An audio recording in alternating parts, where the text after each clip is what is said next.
Bueno, ahora vamos a hacer el estudio de un peralte en una carretera. Peralte, recordemos que está asociado al ángulo de inclinación que tiene una vía cuando hay una curva presente. Por ejemplo, en este caso, esta curva que está así va a tener un peralte en este sentido. Entonces, vamos a asumir ahora que hay un carro que está pasando con una rapidez constante a lo largo de esa curva. Entonces, bueno, el problema dice lo siguiente: ¿cuál es la velocidad en la que no se requiere fuerza lateral por fricción para un carro que pasa por una curva cuyo radio de curvatura es de 240 metros y posee un peralte de 20 grados? Bueno, entonces aquí voy a hacer un corte transversal y lo voy a representar esquemáticamente así, donde el peralte está representado aquí por el ángulo alfa. Entonces el radio de curvatura pues sería este. Recordemos que el radio de curvatura simplemente es el radio de una circunferencia que toca la mayor parte de la curva.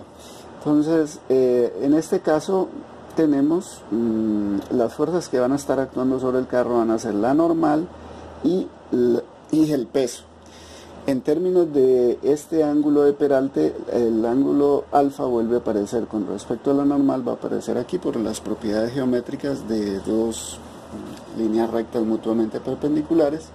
Y si aplicamos la segunda ley de Newton, nos quedaría masa por aceleración. En este caso ya puedo decir que es centrípeta porque estoy diciendo que el carro pasa con rapidez constante, es decir, que su velocidad solamente va a ir cambiando en dirección, pero no cambia en magnitud, de modo tal que la única aceleración que va a existir sobre el carro va a ser centrípeta.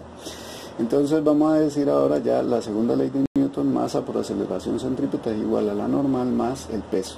Si descomponemos cada uno de estos vectores en las componentes x y y, masa por aceleración centrípeta, la aceleración centrípeta quedaría en la dirección x que he tomado aquí, porque ya va a estar apuntando siempre hacia el centro de la curvatura, hacia el centro del círculo. Y es decir, acá si la vemos en la vista en planta estaría así. Entonces ahora la normal quedaría como la componente x sería n seno de alfa y la componente en y sería n coseno de alfa.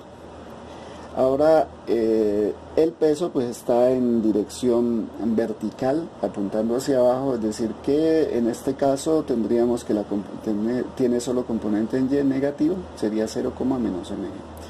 Bueno, ya teniendo la ecuación vectorial de la segunda ley de Newton, podemos ahora separar en componentes x y y, es decir, en x me quedaría masa por aceleración centrípeta igual a la normal por el seno de alfa.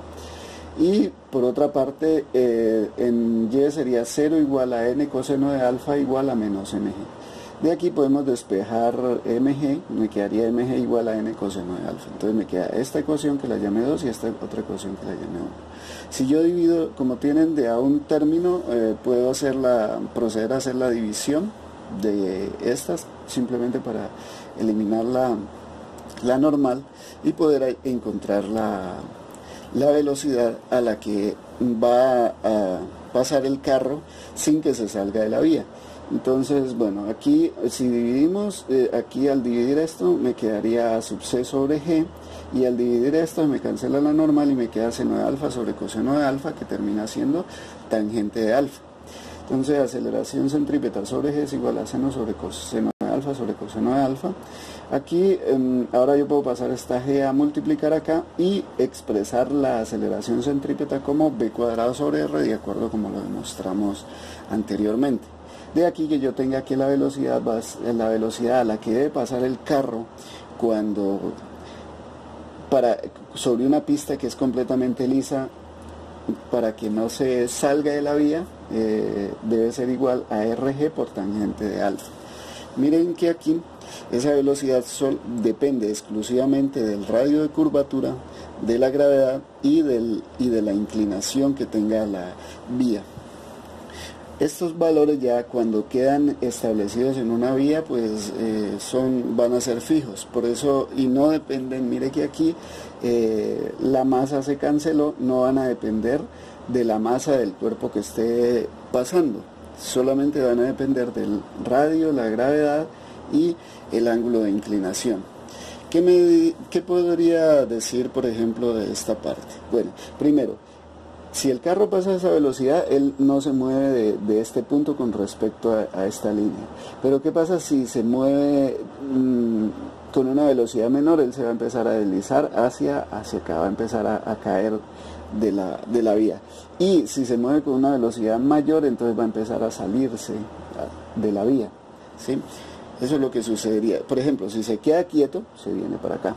Si se mueve mucho más rápido que esta velocidad de movimiento, o sea, esta velocidad de movimiento le garantiza a él que va a permanecer moviéndose a lo largo de la vía, a lo largo de esa circunferencia. Bueno, ya en un problema real, pues obviamente ya hay que incluir el coeficiente de fricción, y eso no sería nada más que sumarle una componente de fuerza de fricción a esta ecuación y luego empezar a solucionar, y pues bueno, nos daría otro término adicional allí que nos diría a qué velocidad puede pasar. El resultado que se va a obtener en ese caso tampoco va a depender de la masa, y miren que ustedes, por ejemplo, cuando van en una carretera, siempre los avisos le hablan de tantos kilómetros por hora, es decir, le están hablando de la velocidad a la que puede pasar por una curva, pero no se refieren a cuántas toneladas. ¿Por qué? Porque esa velocidad de paso no va a depender de la masa del móvil, sino que va a depender de los parámetros geométricos de la vía y de las características de la rugosidad, es decir, el coeficiente de fricción de la vía, también de la calzada.